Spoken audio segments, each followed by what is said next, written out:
Central Texas Democrats are losing a longtime state senator. Kirk Watson has announced he will be leaving his post as state senator, District 14, to be the founding dean of the University of Houston Hobby School of Public Affairs. He will retire from office at the end of April.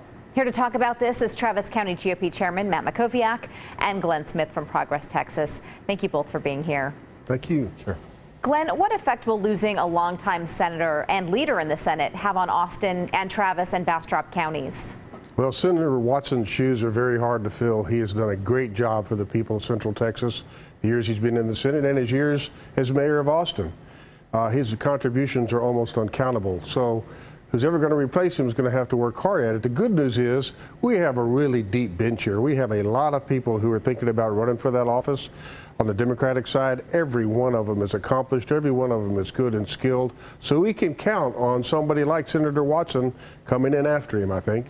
Matt, can the GOP get Watson's seat? And have you already started thinking about potential candidates? Yeah, look, let me start by saying this. I deeply respect Kirk Watson. I certainly disagree with him strongly on a range of issues, but setting that aside, he's been a significant figure in the history of Austin, the history of Travis County. He's been an effective senator. I think a huge part of his legacy is going to be the medical school at the University of Texas, which he spearheaded the effort to put that in place. That said, yes, Republicans are excited about the opportunity to flip a state Senate seat. I was very much involved in doing this a couple of years ago with the seat down in San Antonio in West Texas with Pete Flores. So these special elections are strange, they're unique, and they do create opportunities.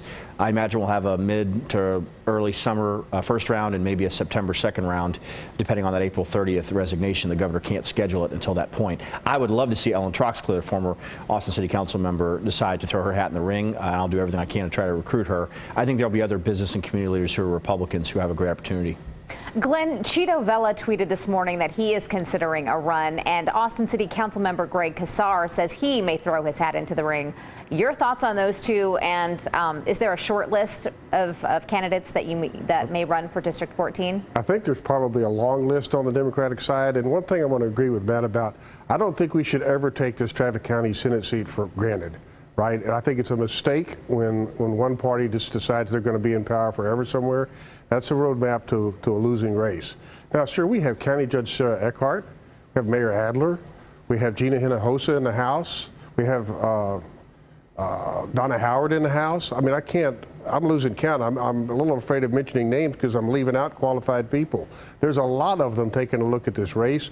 I don't expect them to run against one another, so I think it'll come down to a couple of them finally in the end deciding to put their names on the ballot.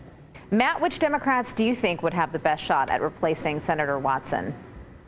Yeah, so I mean, I think for the legislators that are looking at it, they're going to have a problem having voted against the property tax reform bill that the House and the Senate passed, the governor signed into law, given how important property taxes are in our county and how intense that issue is.